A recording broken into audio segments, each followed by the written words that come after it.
Hello दोस्तों, आज हम पढ़ेंगे potential due to an electric dipole. तो देखना इधर, इसके लिए थ्योरी है, डायग्राम है और फॉर्मूला है। तो देखना, let us electric dipole A and B. तो ये हमारे पास इलेक्ट्रिक डायपोल आ गया, ए और B, and charge negative and positive are two a distance. कितनी डिस्टेंस पे है? टू ए डिस्टेंस पे। डायपोल के मिड पॉइंट ओ से आर डिस्टेंस पे कोई पॉइंट क्या है? पी है,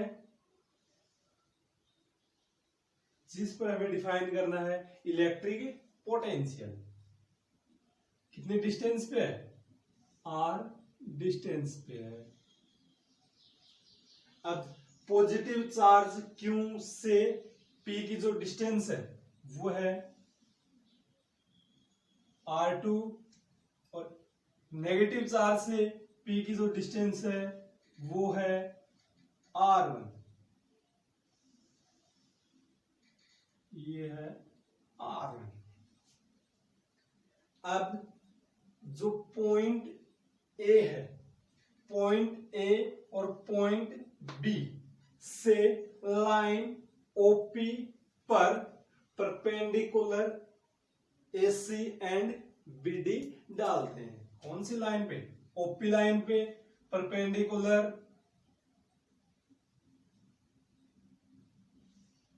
एसी एंड बीडी डालते हैं। अब यहां पे देखना मिड पॉइंट ओ। अब जो इलेक्ट्रिक डायपोल है वो कितने पार्ट में डिवाइड हो गया? टू पार्टों में। तो जो डिस्टेंस है ये कौन कौन सी आ जाएगी? ये भी हमारे पास ए आ जाएगा, और ये भी क्या आ जाएगा? ए आ जाएगा। तो दोस्तों, अब इसके लिए हमारे पास थ्योरी देखना। Theory, let us consider an electric dipole A B placed along x axis in xy plane। Electric dipole है A एंड B, जो कौन से में? x axis in xy plane। There are negative and positive charges placed A and B। जो negative charge है वो point A पे represent है, और जो पॉजिटिव है वो B पे। और कितने डिस्टेंस पे है? टू ए डिस्टेंस पे। Now we want to determine electric potential at point P at a distance R from O। Electric potential determine करना हमें मिड पॉइंट O से R डिस्टेंस पे कोई पॉइंट क्या है? P, उस पर। तो देखना इधर, अब कितने चार्जेस हैं यहाँ पे? टू चार्जेस हैं, पॉजिटिव एंड नेगेटिव। तो क्या आएगा? Potential at point P due to positive charge. तो इलेक्ट्रिक पोटेंशियल के V equal k q upon में R। तो यहां से V1 इक्वल के, चार्ज कौन सा? पॉजिटिव है, तो Q अपॉन में डिस्टेंस। तो पॉजिटिव Q से P पॉइंट के मध्य डिस्टेंस कौन सा हमारे पास? R2, तो अपॉन में R2। इसको दे क्वेश्चन नंबर फर्स्ट। अब सेम इसी प्रकार कौन सा चार्ज है हमारे पास? नेगेटिव है, तो क्या आएगा? Potential at point P due to negative charge. तो क्या आएगा? V2 इक्वल के, चार्ज कौन सा हमारे पास? नेगेटिव है, तो माइनस Q अपॉन, अब नेगेटिव चार्ज से पॉइंट P के मध्य डिस्टेंस, तो नेगेटिव चार्ज ये रहा, पॉइंट P के मध्य डिस्टेंस कौन सा हमारे पास? R1, तो अपॉन में R1। इसको दे दे इक्वेशन सेकंड। अब यहां से क्या आएगा हमारे पास? दो चार्ज है, पॉजिटिव एंड नेगेटिव, और कौन से पॉइंट पे हमें डिटरमाइन करना है? P पॉइंट पे। तो दोनों इक्वेशन आ गए हमारे पास। तो क्या आ जाएगा? Total potential at point P, तो V equal V1 plus V2। इसको दे इक्वेशन नंबर थर्ड। अब क्या आएगा, put the value of V1 and V2 equation third. तो V1 and V2 value equation third में पुटअप करेंगे तो क्या आएगा, V इक्वल V1 की वैल्यू KQ अपॉन में R2 माइनस KQ अपॉन में R1। अब यहां से V इक्वल KQ दोनों में क्या आ जाएगा, कॉमन 1 अपॉन में R2 माइनस 1 अपॉन में R1। और यहां से क्या आएगा, V equal KQ R1 R2, R2 से R2 cancel, R1 minus R1 से R1 कैंसिल, क्या आ जाएगा R2। इसको दे दे इक्वेशन नंबर 4। अब यहां से R1 R2 के मान डिफाइन करेंगे तो क्या आएगा कि जो हमारे पास point A and point B, इन दोनों से जो हमारे पास लाइन है OP perpendicular BD and AC डालते हैं, जिससे हमारे पास जो BP भुजा है वो किसके बराबर आ जाएगी, DP के, और जो AP भुजा है वो किसके बराबर आ जाएगी, PC के। तो देखना इसके लिए थोड़ी,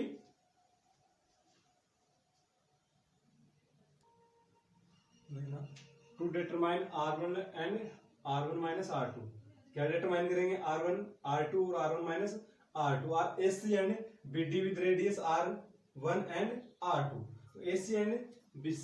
if R greater than A, then these arcs, दो आर्क लगाएंगे, can be considered as straight line AC and BD। तो ये रहे आर्क दो हमारे पास AC and BD are then perpendicular on OP और AP रिस्पेक्टिवली। अब यहां से देखना हमारे पास आर्क डालने पर जो हमारे पास DP है या फिर PD, तो PD इक्वल किसके इक्वल आ जाएगा, PB के, और जो PB की किसके इक्वल है, R2 के। इसी प्रकार या फिर सिमिलरली हमारे पास जो AP है वो किसके इक्वल आ जाएगा, CP के, और जो ये जो हमारे पास है ये भी किसके इक्वल है, R1 के। तो देखना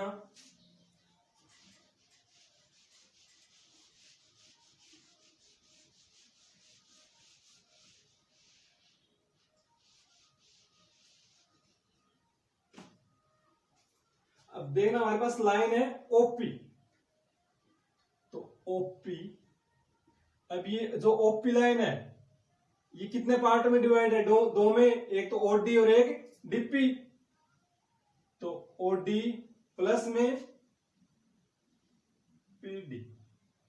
अब OP भुजा, अब OP जो लाइन है उसकी हमारे पास डिस्टेंस कितनी है, R इक्वल OD नहीं है हमारे पास, डिफाइन करनी है, तो OD प्लस PD।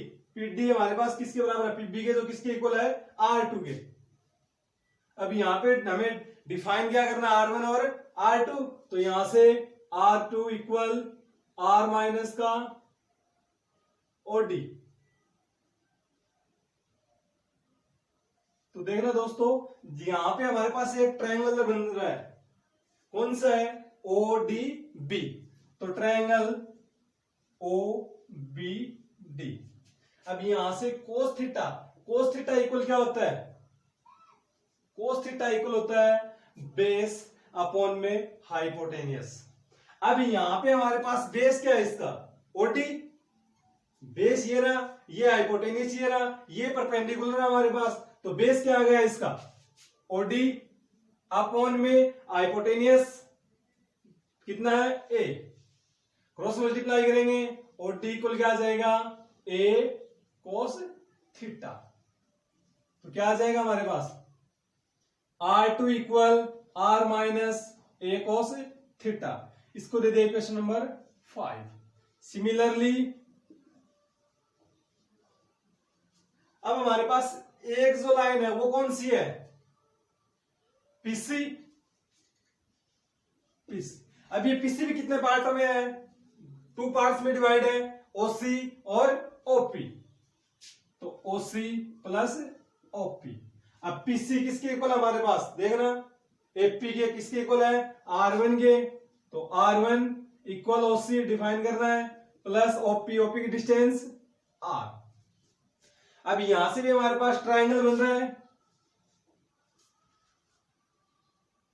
ट्राइंगल बन रहा है ACO, तो ट्राइंगल ACO, तो कोस थीटा, और कोस थीटा किसके इक्वल आएगा हमारे पास, बेस अपॉन में हाइपोटेनियस, और बेस क्या हमारे पास इसका OC और हाइपोटेनियस A, तो क्या आएगा OC अपॉन में A, क्रॉस मल्टीप्लाई करेंगे OC equal A cos theta, value put up करेंगे क्या आएगा, R1 इक्वल OC की value A cos theta plus में R। ये आ गई इक्वेशन नंबर 6। अब इक्वेशन 5 में R1 और R2 की वैल्यू कहां पे पुटअप करेंगे, इक्वेशन नंबर 4 में, तो क्या आएगा, put the value of R1 and R2 in equation 4। तो 4 में R1 एंड R2 की वैल्यू पुटअप करेंगे तो क्या आएगा, V इक्वल KQ, R1 की वैल्यू हमारे पास इक्वेशन नंबर 6 के अंदर A cos थीटा प्लस में R माइनस R2 की value R minus A cos theta upon R minus A cos theta और R plus A cos theta. अब यहां से देखना हमारे पास हमने थ्योरम पढ़ी है,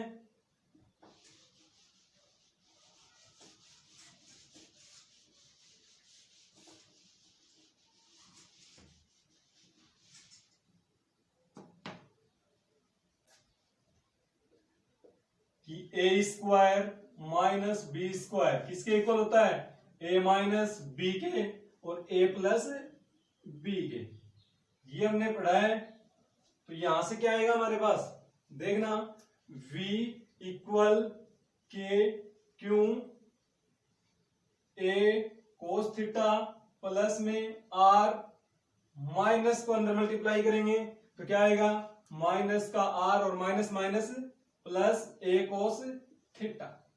अब यहां पे देखना a माइनस का b और a प्लस b, तो क्या आएगा r square minus a square cos square theta. अब r ये पॉजिटिव है और ये नेगेटिव है, कैंसिल, क्या आ गया, v equal k q two a cos theta, a cos theta a cos theta upon में r स्क्वायर माइनस का a square cos square theta. और हमने पढ़ा है electric dipole moment, electric dipole moment किसके इक्वल होता है, P equal two a q. तो यहां पे इसकी जगह पे क्या आ जाएगा P, तो क्या आएगा V equal k p cos theta upon r square a square cos square theta. अब यहां से हमारे पास देखना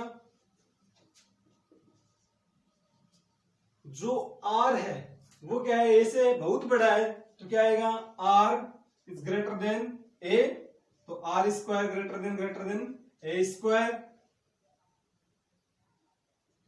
then a square r neglect,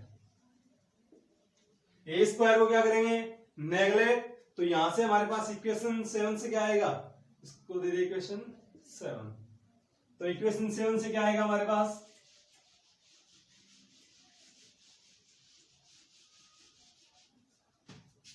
तो इक्वेशन 7, तो इक्वेशन 7 से क्या आएगा हमारे पास, v equal k p cos theta upon में r स्क्वायर, इसको दे दे इक्वेशन 8।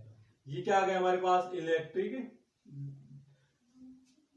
डायपोल के लिए electric potential.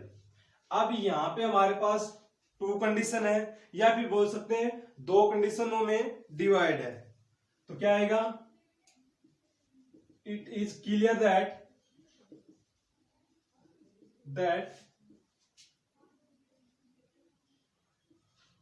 Potential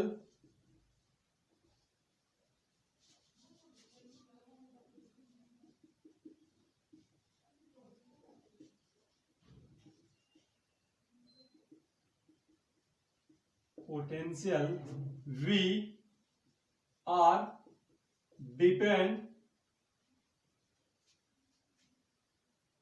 depends are two condition।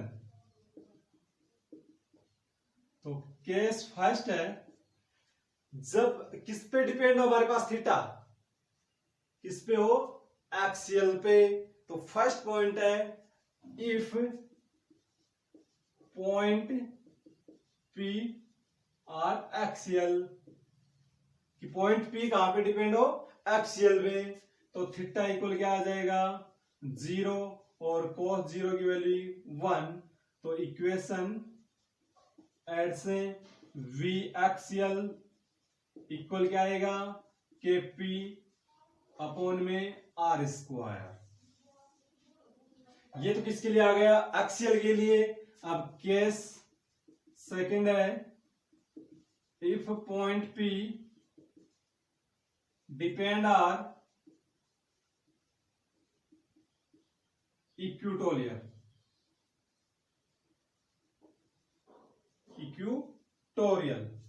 तो क्या आएगा, थीटा इक्वल 90 और कोस 90 इक्वल क्या आएगा, 0।